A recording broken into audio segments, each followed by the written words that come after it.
সন্তানের বিয়ে মানেই বাবা মায়ের জীবনের সবচেয়ে আনন্দের দিন, আবার সবচেয়ে কষ্টেরও। ঠিক এমনই এক হৃদয়ছোঁয়া মুহূর্তের সাক্ষী হল উপস্থিত সবাই, যখন মেয়ের বিদায়ের সময় নিজেকে আর সামলাতে পারলেন না জনপ্রিয় দম্পতি শাবনাজ ও নাইম। বিয়ের সব আয়োজন শেষ, অতিথিদের বিদায়, গাড়িতে উঠছে আদরের মেয়ে, ঠিক সেই সময়েই আবেগের বাঁধ ভেঙে পড়ে। প্রত্যক্ষদর্শীদের মতে মেয়েকে শেষবারের মতো বুকে জড়িয়ে ধরে শাবনাজ হাউমাউ করে কেঁদে ওঠেন। এক পর্যায়ে কান্নায় দম বন্ধ হয়ে এসে তিনি অজ্ঞান হয়ে যান। পাশে থাকা নাইমও নিজেকে ধরে রাখতে পারেননি। চোখের পানি আর কাপা হাতে মেয়ের মাথায় হাত বুলিয়ে দিতে দিতেই তিনিও ভেঙে পড়েন। সেই মুহূর্তে পুরো পরিবেশটাই ভারী হয়ে ওঠে, অনেক অতিথির চোখেও জল চলে আসে।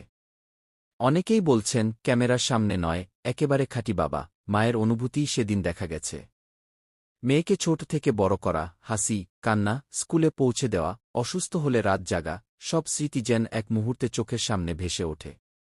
সেই আদরের মেয়েই আজ নতুন সংসারে পা দিচ্ছে, এই বাস্তবতাই হয়তো শাবনাজ ও নাইমের জন্য সামলানো কঠিন হয়ে পড়ে। সামাজিক মাধ্যমে ছড়িয়ে পড়া কিছু ভিডিও ও ছবিতে দেখা যায়, পরে পরিবারের সদস্যরা দুজনকেই সামলে নেন। কিছুক্ষণ পর শাবনাজ জ্ঞান ফিরে পান, কিন্তু চোখের পানি থামেনি। মেয়ের জন্য দোয়া আর আশীর্বাদ করেই তাকে বিদায় জানান তারা।